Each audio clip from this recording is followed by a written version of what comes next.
மனசுல ஆழமா பதிஞ்சிருக்காங்கன்னு சொல்லலாம். பட் இன்னைக்கு when we see you as SI மூசா ரஸா, இது வரைக்கும் நீங்க ப்ளே பண்ண கேரக்டர்ஸ்ல இருந்து கொஞ்சம் வித்தியாசமா இருக்கிற மாதிரி இருக்கு. ஸோ இந்த கேரக்டரோட ஸ்கிரிப்ட் படிக்கும்போது நான் வந்து இந்த கேரக்டர் கண்டிப்பா பண்ணணும் அப்படின்னு ஒரு தருணம் வந்திருக்கும் இல்லையா? when you had that connection, அதை பத்தி சொல்லுங்க. எல்லோருக்கும் வணக்கம். முதல்ல என்ன மட்டும் தனியாக அனுப்புனாங்க, அதான் அவங்களை கூப்பிட்டேன், வந்துட்டாங்க. ரொம்ப நன்றி. நான் மட்டும் தனியாக அனுப்புனேன். வதந்தி 2 எனக்கு வந்து மதுரையில் தான் கதையை சொன்னார்.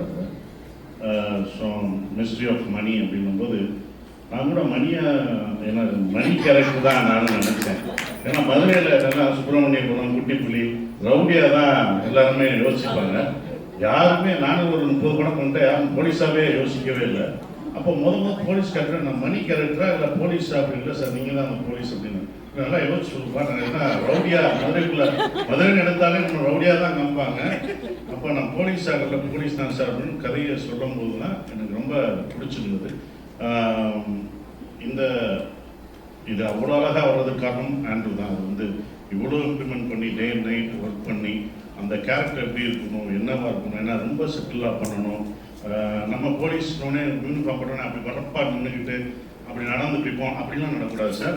ரொம்ப சாதாரணமாக சார். ஏன்னா நம்ம எல்லாரும் போலீஸ்னா நிறைய நடிகர்கள் நம்ம கடவுளை இருந்திருப்பாங்க, அந்த மாதிரி நடக்கணும். இப்படிலாம் அதெல்லாம் இல்லை சார், சாதாரண மதுரையில் இருக்க ஒரு போலீஸ் அப்படின்னு சொல்கிறாரு. ஸோ அப்படி தான் அதில் நடிக்கும்போது அந்த கதை எனக்கு ரொம்ப பிடிச்சிருந்தது. அவங்க சொன்ன மாதிரி ஒரு நிரபராதியை காப்பாற்றணும்னு ஒரு போலீஸ் போராடுற கதை. அந்த போலீஸ் பாயிண்ட் ஆஃப் வியூவில் தான் இந்த வதந்தி 2 இருக்கும். அவன் எப்படியாவது காலையில் இது வரைக்கும் இன்வெஸ்டிகேஷன் படம்னா எப்படியாவது கண்டுபிடிச்சிடணும்னு தோணும். ஆனால் இதில் வந்து பாவம் எப்படியாவது நான் கண்டுபிடிச்சிடணும்னு போலீஸ் பக்கம் நிற்பீங்க. அப்படி ஒரு படமாக சீரியஸாக இருக்கும். அதுக்கு எனக்கு ரொம்ப சந்தோஷம். ஏற்கனவே வதந்தி 2 அமேசானில் பெரிய ஹிட்டான ஒரு இது விஜய் சூர்யா சார் பண்ணியிருக்காரு. இவங்கெல்லாம் பெருசாக போன படம். அந்த சீரீஸை வந்து செகண்ட், அதுக்கு சம்மந்தம் இல்லை. ஆனால் இது செகண்ட் சீசன் போது வேறு இன்வெஸ்டிகேஷன், வேறு ரோல் அப்படிங்கும்போது இனிமேல் என்னை வந்து ரவுடியெல்லாம் பார்க்கணும். இந்த இதை பார்த்த பிறகு நிறையா போலீஸ் கேரக்டர் பண்ணுவேன்னு நினைக்கிறேன். அடுத்தடுத்து போலீஸ் யூனிஃபார்ம் நான் ரெடியாக போட்டு வச்சிருக்கேன். ஒரே ஒரு கிளாரிஃபிகேஷன்.